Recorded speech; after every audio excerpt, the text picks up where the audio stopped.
Balayage has taken the industry by storm.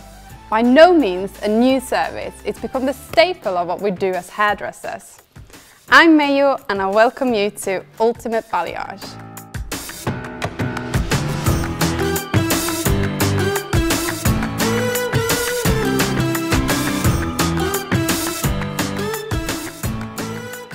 Balayage can, however, be an ambiguous term. To some, it's about the technique and how we apply the colour to the hair. To others, it's about the look, often seen as darker roots and lighter ends.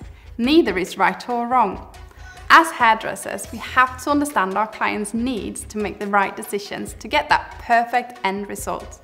The perfect balayage can come in many forms and from many different techniques. First, we need to look at some simple principles of sectioning. These shapes can help to create different effects within the hair, from soft transitions and focal point lightening that complements the hair's natural form. Let's get to the first shape, the triangle. This shape can help us in two ways. Firstly, the triangles have 3 points. Threading on these points allows you to create focal lights and highs and lows inside the hair. And depending on the size of your triangle, when you lighten, you leave areas of darkness within the section. We will refer to this as negative space. Have you heard that term before? Believe it or not, when creating balayage, the darkness left behind is just as important as the lightness you create. Next, let's look at the crescent. This shape has a similar benefit but with a softer feel to the end result. The two high points create threads of lightness and the shape is shallow but wide, just like a soft smile. The pocket of dark appears as a seamless graduation from dark to light.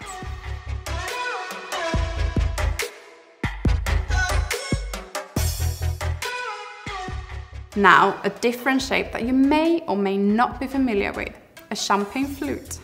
This is a larger and more brave shape, not always ideal for dramatic lightness, but perfect for introducing interior highlights into darker hair. A tilted champagne flute can cover a large area of the head. Lightness can be applied throughout or on the focal point and blended on to saturated ends. This will give the area an ombre or a sun-kissed feel. I personally love to use this shape for adding flashes of colour into darker hair, as it's really effective and fast. Now let's advance our techniques. This is where it gets really interesting. We should never neglect the basics such as traditional slicing, weaving and highlights. It still has its place, and in expert balayage looks can play a vital role.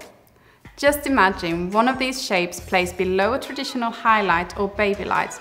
This is what makes those Instagram-ready looks that all our clients are looking for. Threads of precision lightness cascading over hair that melts from dark to light. The effect is beautiful. So what's your favourite shapes for sectioning? Let's see if you can figure out mine. If I describe to you, it's wide and leave threads of darkness in the interior. If you guessed the crescent, you guessed right.